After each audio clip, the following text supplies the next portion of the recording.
Hello everyone, welcome to RPSC study hub. RS means question answer की series में आज हम डिस्कस करेंगे इथिक्स के प्रश्नों को। 15 वर्ड्स यानी 2 मार्कर प्रश्नों को हम डिस्कस करेंगे।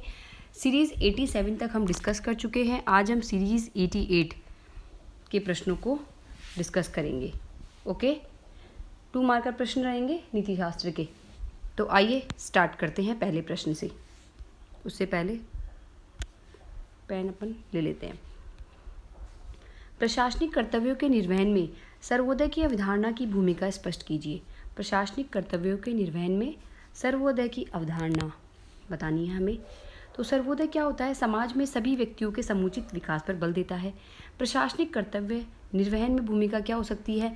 आम जनता की सभी समस्याओं का समुचित समाधान, समाज का विकास, समाज का सर्व कल्याण, सभी का उदय, सामाजिक आर्थिक सभी रूप से सभी का उदय हो, वंचित वर्ग का उदय हो। प्रशासन का कर्तव्य है कि एक प्रशासक सर्वोदय की अवधारणा का उपयोग अपने द्वंद्वों के निवारण तथा सभी की भलाई हेतु निर्णय लेने में कर सकता है। ठीक है, तो इस तरह से हम उत्तर लिख सकते हैं। आप और भी ऐड ऑन कर सकते हैं। नेक्स्ट है, प्रशासनिक जीवन में शुभ के नैतिक आदर्श की प्रासंगिकता बताइए। शुभ के नैतिक आदर्श की प्रासंगिकता बतानी है प्रशासनिक जीवन में। शुभ क्या है?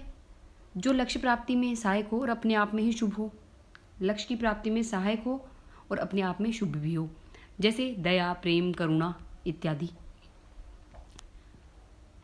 प्रशासन का लक्ष्य क्या होना चाहिए? समाज में जितनी भी व्याप्त गरीबी है, बेरोजगारी है, असमानता है या कोई भी सामाजिक परेशानी है, उन सभी को दूर करके समाज के सभी वर्गों का सर्वांगीण विकास करना है। शुभ की प्रासंगिकता, शुभ का आदर्श प्रशासकों में दया, प्रेम, करुणा आदि गुणों के माध्यम से समाज के सर्वांगीण विकास के प्रशासनिक लक्ष्य की पूर्ति में सहायक है। ओके, तो इस तरह से आप उत्तर की व्याख्या कर सकते हैं 2 मार्कर प्रश्नों में। तीसरा हमारा प्रश्न है, नैतिक अभिवृत्ति बेहतर निर्णय लेने में सहायक है कैसे?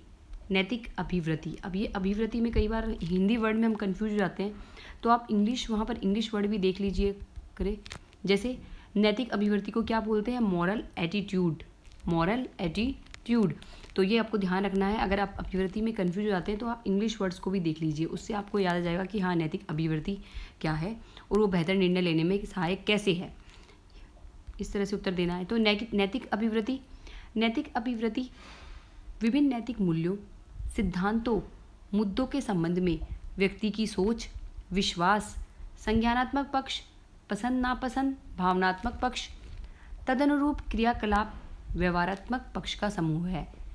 अर्थात ये है कि जितने भी नैतिक मूल्य है, सिद्धांत है, मुद्दे हैं, चाहे व्यक्ति की सोच हो, विश्वास हो, विश्वास में भी विश्वास कैसा हो? संज्ञानात्मक पक्ष, भावनात्मक पक्ष, व्यवहारात्मक पक्ष, तीनों का समूह है जो है वो क्या है? Moral attitude.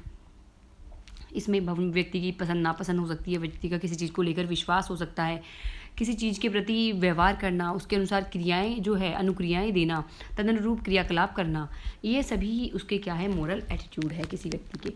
अभी बेहतर निर्णय में सहायक कैसे है वो देखते हैं। यदि सकारात्मक तो लोकतंत्र के अनुरूप जनता के हित में। यदि किसी की नैतिक अभिवृद्धि यानी मॉरल एटीट्यूड पॉजिटिव है, सकारात्मक है, तो लोकतंत्र के अनुरूप या जनता के अनुरूप, जनता के हित में ये निर्णय लेने में क्या होती है? सहायक होती है। जैसे प्रशासक की धर्मनिरपेक्षता के प्रति सकारात्मक, जैसे प्रशासक की धर्मनिरपेक्षता के प्रति सकारात्मक। ओके, तो इस तरह से हमने ये देखा। अब हम चलते हैं नेक्स्ट प्रश्न पर। नेक्स्ट है, सिविल सेवा के आधारभूत मूल्यों को लिखिए। सिविल सेवा के आधारभूत मूल्यों को लिखना है।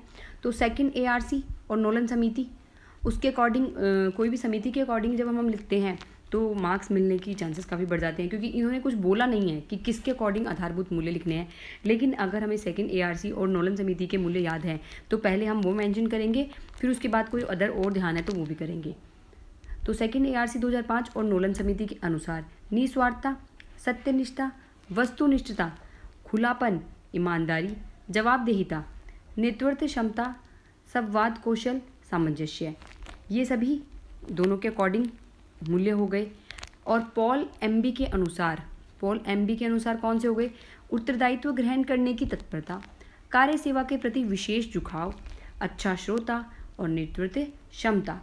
उसके अलावा आपको जितने भी याद हैं और भी सिविल सेवा के आधारभूत मूल्य यहाँ पर आप लिख सकते हैं, लेकिन शब्द सीमा का आपको ध्यान रखना है, साथ ही अनावश्यक गलत कुछ भी नहीं लिखना है। अगला प्रश्न है हमारा, शासन में जवाबदेही से आप क्या समझते हैं? शासन में जवाबदेही से आप क्या समझते हैं? What do you understand by accountability in governance? Accountability यानी जवाबदेहिता को हमें यहाँ बताना है 15 वर्ड्स में। तो शासन में जवाबदेहिता क्या होगी? एक प्रशासक अपने कार्यों तथा स्वयं विवेक से किए गए निर्णयों के औचित्य को सिद्ध करने के लिए बाध्य होता है।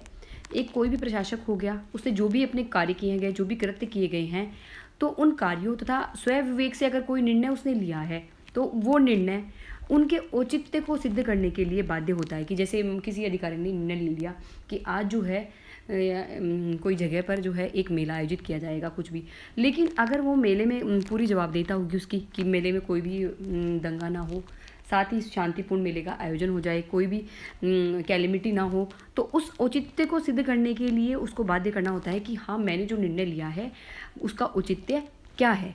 तो इसे ही हम क्या बोलेंगे? जवाबदेहिता। अब यहाँ पर आप ब्लॉक डायग्राम भी बना सकते हैं। जैसे बीच में लिख दिया जवाबदेहिता सुनिश्चित करने के उपाय, तो जैसे कौन कौन से उपाय हो गए? आरटीआई, सिटीजन चार्टर, सूचना तकनीकी का प्रयोग, लोक सेवा गारंटी अधिनियम, लोक अदालतें, निगरानी संस्थाएं जैसे सीवीसी हो गया, हमारा लोकपाल हो गया। इसके अलावा मीडिया का भी महत्वपूर्ण रोल है जवाबदेहिता सुनिश्चित करने के लिए। तो ये सभी जो है आपको यहाँ पर मेंशन करने हैं। ओके, आज के प्रश्न आई होप आपको अच्छे लगे होंगे। सो चैनल पर बने रहिए, सीरीज़ अपनी लगातार रहेगी, एग्ज़ाम तक रहेगी। कोशिश करूँगी कि मैं डेली टाइम पर वीडियो डालूँ। थोड़ा बस हो जाता है, कई बार लेट हो जाता है, कई बार जल्दी, बट कोशिश करूँगी कि मैं डेली आपके लिए ये आरएस मेंस की सीरीज़ का वीडियो ज़रूर लेकर आऊँ। Okay, bye, thank you for watching this video.